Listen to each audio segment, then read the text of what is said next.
I'm 34M. My wife is 33F. Together 11 years, married 8. No kids, by choice, or at least I thought it was mutual. Suburban life. 2 cars. A dog that thinks every Amazon delivery is the highlight of his week. We weren't couple goals, but we were steady. Or I believed we were. The last 6 months, something shifted. Not in a dramatic, movie scene way. More like, the temperature in the room changed and I kept insisting I was imagining it. She got sharp with me. Not just stressed. Sharp. Like every sentence I said was a challenge she needed to win. If I forgot to replace the paper towels? Of course you didn't. If I asked how our day went? Do you always ask questions when I'm clearly busy? If I tried to joke? I roll. Sigh. The kind of sigh that makes you feel like you're taking up too much oxygen. And then she started accusing me of things that didn't make sense. You never listen. You don't pay attention. You don't try? It was like she had a script, and no matter what I said, she was turning the page. I told myself it was work. Her job had been intense lately. She'd been angling for a promotion. Long hours. More meetings. More team dinners. The kind of corporate stuff you can't really question without sounding insecure. But I started questioning it anyway quietly. In my head. At 2 a.m. In the dark. While she slept like nothing was wrong. The worst part? I started missing the version of her that used to like me. I know it's a cliche, but the phone is where it started getting obvious. We've never been those couples with separate lives. We had each other's passwords. Not because we policed each other, just because it was convenient. Like, hey, can you text my mom back? Or, can you pull up the directions while I drive? Then one day I reached for her phone to order takeout, and it was locked. I asked, casually, did you change your passcode? She didn't even look up. Yeah. Why?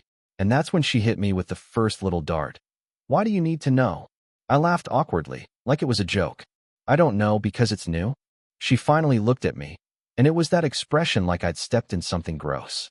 God, you're being weird. Weird. Me. For noticing my wife changed a normal thing we'd had for years. After that, it got worse. Phone always face down. Bathroom trips with it. If I walked into a room and she was on it, she'd angle it away like I was the IRS. One night, her phone buzzed on the couch, and she snatched it so fast it was almost funny. Like a cartoon. Like she was afraid it was going to explode.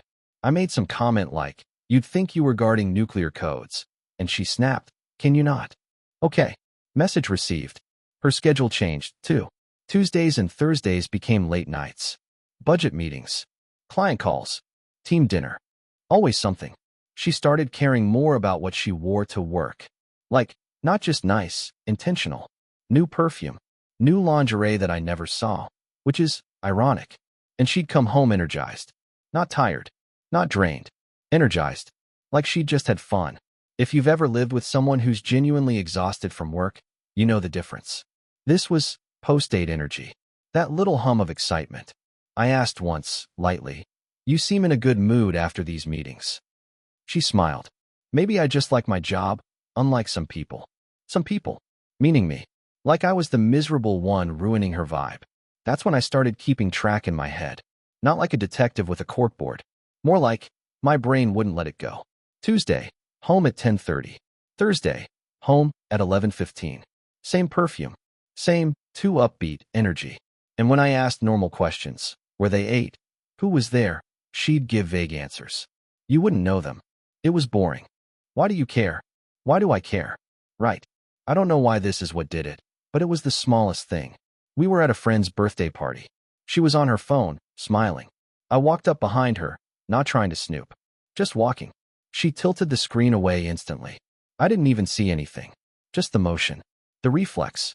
It hit me like a cold wave. She's hiding someone. On the drive home, I tried to bring it up gently. You've been really protective of your phone lately. She laughed, but it wasn't friendly. Are you seriously doing this right now? Doing what? This whole jealous thing. It's unattractive. I felt my face get hot. I'm not jealous. I'm confused.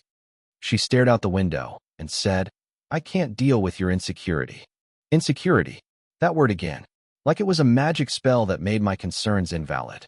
That night, I lay there thinking, if I'm wrong, I'm a paranoid jerk. If I'm right, my entire life is about to crack in half. The discovery happened in the least dramatic way possible. No private investigator. No stakeout. No secret camera. It was Costco.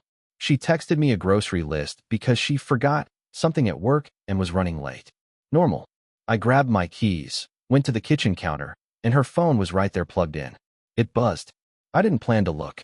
I didn't pick it up because I wanted to catch her. It lit up and my eyes just saw it. A notification preview. Clear as day. Last night was insane. I can't stop thinking about you. From a name I didn't recognize. M. My body went numb first. Like my brain unplugged my limbs so I wouldn't do something stupid. I stared at the screen until it went dark. Then it buzzed again. Are we still on for Thursday? Same place? I swear I could hear my heartbeat. Loud. Like it was in my ears. And then the sickest part. I unlocked her phone without thinking, because I still knew the old passcode out of habit. She hadn't changed it. She'd lied about changing it. So now I'm standing in my kitchen holding my wife's phone, realizing she didn't change the passcode because she didn't think she had to. She thought I'd never look. I opened the messages thread. I wish I didn't. I wish I'd thrown the phone across the room and walked out. But I did. There were weeks of messages. Flirty. Explicit. Familiar. Like two people who had their own private world. They had jokes. Nicknames. Photos I didn't open because I couldn't make my thumb do it. And then I saw a message from my wife that made my stomach twist. Just be careful. He's been weird lately. He. Me. I felt this humiliation that I can't even describe. Like I was a nuisance. Like I was an obstacle to their fun. Then I saw another one. I wish you could stay over. I hate going back to pretending. Pretending.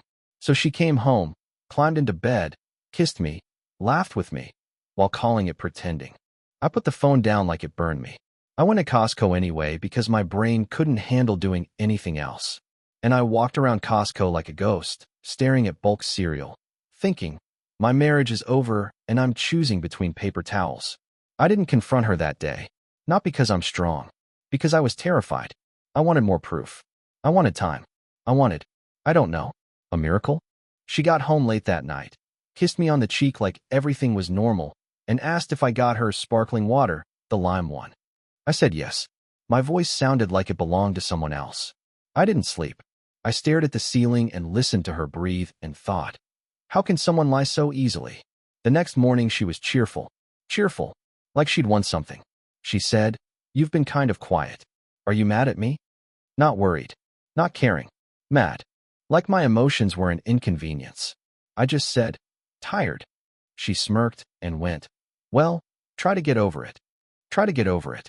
I think that's when something in me shifted from shock to rage. I confronted her that night. I put her phone on the table and slid it toward her like I was returning stolen property. Who's M? She didn't go pale. She didn't start crying. She didn't look caught. She looked annoyed. Are you seriously going through my phone? I said, who is he? She laughed. This sharp, dismissive laugh like I was a child making up stories. Oh my God, answer me. She leaned back and said, you're being dramatic. Dramatic. I said, I saw the messages. And then she did something I'll never forget. She rolled her eyes and said, fine. It's not what you think. Then what is it? It's flirting. It's nothing. You're making it into something because you're insecure. There it was again. Insecure. Like a button she could push to make me doubt reality. I asked, have you slept with him? She stared at me and said, why would you ask me something so disgusting?